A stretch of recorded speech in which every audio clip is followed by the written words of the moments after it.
शिव ने हाथ में पकड़ा गिलास जोरों से जमीन पर दे मारा, जिससे वो चकनाचूर हो गया। उसके ऐसा करते ही शक्ति ने अपने कान बंद कर लिए और उसकी ओर भय से देखा। शिव ने एक कदम शक्ति की ओर बढ़ाया तो शक्ति ने डर के मारे अपने कदम पीछे ले लिए, जिसे देख शिव अपनी जगह पर ठिठक गया। वो कुछ देर शक्ति को गुस्से से देखता रहा और फिर उसे उंगली दिखाते हुए बोला, इन पेपर्स पर सिग्नेचर करो और चली जाओ मेरे घर से, मेरी जिंदगी से। मैं तुम्हारी शक्ल भी नहीं देखना चाहता शक्ति। शिव कहते हुए हाँफने लगा था। शक्ति ने उसकी बात सुनी तो दर्द से उसकी ओर देखा और कुछ कहने के लिए, उसे मनाने के लिए उसकी ओर बढ़ी ही थी कि शिव ने मुंह फेरा और जोर से दरवाजा बंद करते हुए कमरे से बाहर निकल गया। शिव के जाने के बाद शक्ति निढाल हो अपने घुटनों पर गिर पड़ी। उसके पेट में अक्सर उठने वाला दर्द आज शिव की बातें सुन उसके दिल तक पहुंच रहा था। शक्ति ने अपने सामने पड़े तलाक के कागजों को देखा और फिर कांपते हुए हाथों से उन्हें उठा लिया। कागजों में लिखा था कि इस रिश्ते को बचाने की तमाम कोशिशों के बाद भी वो लोग अपनी कोशिशों में नाकामयाब रहे और इसीलिए अब वो दोनों अपनी इच्छा से ये तलाक चाहते हैं। शक्ति ने जैसे ही ये पढ़ा, उसकी आंख से एक आंसू टपका और गान पर से फिसलते हुए खो गया। कोशिश? आपने कब इस रिश्ते को बचाने की कोशिश की शिव? आपने तो मुझे ही मरने के लिए छोड़ दिया था। फिर किस कोशिश की बात कर रहे हैं आप? कहते हुए शक्ति ने अपने पेट पर हाथ फेरा और फिर सामने दरवाजे को देखने ढाल हो वहीं जमीन पर लेट गई। उसकी आंखों के सामने 10 महीने पहले का वो दिन घूमने लगा था। वो माँ बनने वाली थी। शक्ति गहरे ठंडे समुद्र में डूब रही थी और उम्मीद कर रही थी कि शिव उसे बचाने के लिए आएगा। और वो आया भी, लेकिन उसे बचाने नहीं। शिव आया और उसके साथ डूबती परंपरा का हाथ थाम उसे किनारे ले गया। शक्ति ने ये देखा तो समुद्र के पानी से भी खारे आंसू उसकी आंखों से बहे और सांस रुक सी गई। शक्ति ने अपने हाथ पैर चलाने बंद कर दिए थे और समुद्र की गहराई में जा ही रही थी कि एक मजबूत हाथ ने उसे खींचा और फिर अपनी पीठ पर लादकर ऊपर सतह पर आ गया। सूरज की तेज किरण शक्ति पर पड़ी, लेकिन शक्ति की हिम्मत जवाब दे गई थी। वो बेहोश हो गई थी और जब उसे होश आया तब तक सब खत्म हो चुका था। उसने अपना बच्चा खो दिया था। वो बच्चा जिसके लिए शिव और शक्ति एक हुए थे। वो बच्चा जो शिव और उसके रिश्ते की पहचान था। मोबाइल की आवाज से शक्ति अपने बीते कल की बुरी यादों से चौंक कर बाहर निकली। वो उठकर सीधी बैठी और अपने मोबाइल के लिए इधर उधर देखा। मोबाइल पलंग पर पड़ा था। शक्ति मशक्कत करके उठी और जाकर अपना मोबाइल उठा लिया। हर्ष का नाम चमक रहा था। शक्ति ने कुछ गहरी सांसें भर खुद को शांत किया और अपने आंसू पोंछकर फोन रिसीव कर कान से लगा लिया। हेलो हेलो शक्ति, आज शाम मिल रही हो ना? सब आ रहे हैं? हर्ष ने पूछा तो शक्ति ने इनकार में सिर हिलाया और बोली, नहीं हर्ष, मैं नहीं आ पाऊंगी, मेरी तबीयत ठीक नहीं है।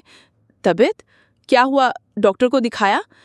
नहीं, ऐसा कुछ ज़्यादा नहीं है, हल्का सा पेट में दर्द है, बस ठीक हो जाएगा खुद ही, शक्ति ने कहा और वहीं पलंग के एक सिरे पर बैठ गई। हर्ष जानता था कि अपने बच्चे को खोने के बाद से शक्ति वो शक्ति नहीं रही जो कॉलेज में हुआ करती थी। शक्ति, हम लोग अब भी हैं तुम्हारे दोस्त, हर्ष ने कहा तो शक्ति का मन भर आया। वो कैसे हर्ष को बताए कि जो घर उसका आशियाना हुआ करता था वो अचानक से जेल बन गया और अब जब उसे इस जेल की भी आदत होने लगी थी तो उससे ये भी छीनी जा रही है। हर्ष ने उसे दोबारा पुकारा तो शक्ति अपने ख्यालों से बाहर निकली और हामी भरकर बोली, मैं जानती हूँ हर्ष, प्लीज़ तुम लोग मज़े करो, मैं जब ठीक महसूस करूँगी तो आऊँगी। इतना कह शक्ति ने एक छोटी सांस छोड़ी और बोली, अच्छा अभी रखती हूँ, मुझे मम्मा को देखने भी जाना है। शक्ति ने कहा तो हर्ष ने फिर जिद नहीं की और बोला, आंटी के पास जा रही हो तो खुद भी डॉक्टर को दिखाना, ठीक है? हर्ष ने सलाह दी तो शक्ति ने हामी भरी और जल्दी मिलने का कहकर फोन रख दिया। हर्ष से बात करने के बाद शक्ति देर तक स्क्रीन को घूरती बैठी रही। फिर उसने क्लाउड पर सारी पुरानी तस्वीरें खोली और पलंग पर पीछे टिककर बैठ गई। तस्वीरों में उसके साथ उसके सारे दोस्त थे, हर्ष, मीनल, एडवर्ड और सुमन। कितने अच्छे दिन थे वो जब वो कॉलेज में पढ़ाई कर रही थी। कितने सारे सपने, कितने सारे अपने, सब ही तो थे उसके पास। लेकिन फिर उसके जीवन में शिव आया और एक एक कर सब बिखरता चला गया। शक्ति ने दर्द से आंखें बंद की और सिर पीछे टिकाकर बीती यादों में खो गई जब शिव और उसके पिता राज सिकंदर कपूर उसे लेने के लिए अस्पताल आ गए थे और ढेर सारे वादों के साथ शक्ति को वापस अपने घर लौटा कर ले गए थे। उसे याद था, उसे अच्छे से याद था कि उस दिन जब शिव उसे लेने वापस आया था तब उसने शक्ति से वादा किया था कि वो उसका साथ जीवन में कभी नहीं छोड़ेगा। फिर अचानक उसने इतना बड़ा फैसला कैसे कर लिया? या फिर वो हमेशा से बस यही चाहता था कि उसे उसका बच्चा कपूर खानदान और सारी जायदाद का वारिस भर मिल जाए, उसके बाद उसके लिए शक्ति का कोई महत्व नहीं है? नहीं, ऐसा कैसे हो सकता है? लेकिन शिव ने खुद कहा था कि शिवानी के बाद अगर उसे किसी से प्यार है, किसी की इतनी परवाह है कि उसके लिए चांद तारे भी तोड़ लाए, तो सिर्फ शक्ति है। फिर ऐसा क्या हुआ कि वो इस तरह मुझसे नाराज हो गया कि मुझे मरने के लिए छोड़ दिया, वो भी उस परंपरा के लिए जो शिव को कभी फूटी आंख न सुहाती थी।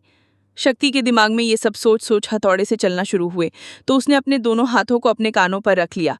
वो और ये सब नहीं सोच पा रही थी। अगर वो कुछ देर और इन उलझनों में रहती तो शायद उसका दिमाग ही फट जाता। अचानक शक्ति के पेट में जोरों का दर्द उठा और वो दोहरी हो गई। उसकी मदद के लिए वहां कोई नहीं था। शक्ति पसीने में तरबतर थी और दर्द बेहिसाब बढ़ता जा रहा था। कुछ देर शक्ति वैसे ही लेटी रही और दर्द को जज्ब करने की कोशिश करती रही। जब उसका दर्द थोड़ा कम हुआ तो वो धीमे से उठकर बैठी और घड़ी की ओर देखकर हड़बड़ाकर उठी और बाथरूम में घुस गई। उसे अस्पताल जाना था जहां भूमिका, उसकी माँ, एडमिट है। पिछले महीने उनका एक बड़ा एक्सीडेंट हुआ जिसके बाद से वो कोमा में है। वैसे तो दिन भर उसकी देखभाल करने के लिए नर्स रहती है, लेकिन शक्ति दिन में कुछ घंटे ज़रूर उसके साथ बिताती है। भूमिका की स्पॉन्जिंग से लेकर उसके कपड़े बदलने तक का काम वो खुद करती है। हर्ष और मीनल उससे कहते भी कि जब ये सब काम करने के लिए वहाँ नर्स है तो शक्ति खुद ये काम क्यों करती है, तो शक्ति हंसकर टाल जाती और कहती कि उसकी मम्मा का ध्यान वो खुद रखना चाहती है। जबकि बात असल ये थी कि वो बमुश्किल भूमिका के अस्पताल में रहने का खर्चा उठा पा रही थी। कुछ दिन पहले शिव ने एक जरा सी बात पर नाराज होकर उसके सारे कार्ड्स बंद करवा दिए थे, जिसके बाद उसे भूमिका के इलाज के लिए मुश्किलों का सामना करना पड़ रहा है। बल्कि हालत अब ऐसी है कि वो सोच रही है कि भूमिका को लेकर उसके पुराने घर में वापस शिफ्ट हो जाए। लेकिन वो जानती थी कि जब तक वो तलाक के कागज पर सिग्नेचर नहीं कर देती, शिव उसे ये भी नहीं करने देगा। बाथरूम में आकर शक्ति ने अपने हाथ मुंह धोए और सामने लगे आईने में अपने अक्स को देखा। कितना मलिन और उदास चेहरा हो गया था उसका। आंखों के नीचे काले गहरे गड्ढे और चेहरे की चमक एकदम मध्यम। उसका चेहरा इतना बदल गया था कि अगर कुछ समय पहले मिला व्यक्ति भी दोबारा उससे मिलता तो एक पल के लिए पहचान नहीं पाता कि वो शक्ति है। शक्ति ने अपने डार्क सर्कल्स को दोनों हाथों की उंगलियों से थोड़ा सा नीचे खींचकर देखा। उसकी आंखों में भी पीलापन आ गया था। ऐसा लगता था मानो शरीर में खून बनना बंद हो गया हो। लेकिन अगर ऐसा होता तो इस समय आईने के सामने शक्ति नहीं, उसका भूत खड़ा होता। जैसे ही ये ख्याल आया, शक्ति ने गहरी सांस छोड़ी और फिर अपने कपड़े बदले और जो भी उसके पास था उसे पर्स में डालकर अस्पताल के लिए निकल गई।